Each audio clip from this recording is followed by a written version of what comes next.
Budget ప్రకటనకు ముందు ఆర్థిక సర్వేను ప్రవేశపెట్టడం అనేది ఆనవాయితీగా వస్తోంది. అందులో భాగంగా 2025-26 ఆర్థిక సర్వేను కేంద్ర ఆర్థిక శాఖ మంత్రి నిర్మలా సీతారామన్ గురువారం పార్లమెంట్ ఉభయ సభల్లో ప్రవేశపెట్టారు.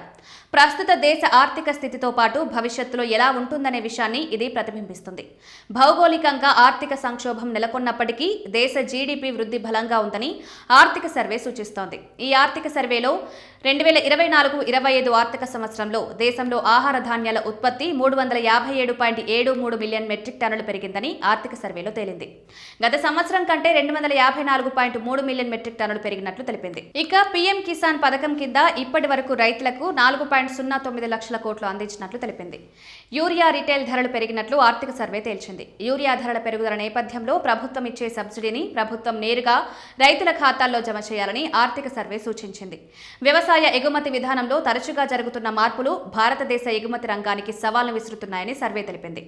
దేశీయంగా ధరలు, ఉత్పత్తిలో హెచ్చుతగ్గుల వల్ల ప్రభుత్వం ఎగుమతులపై నిషేధాలు, కనీస ఎగుమతి ధరలు విధించేలా చేస్తుందని స్పష్టం చేసింది.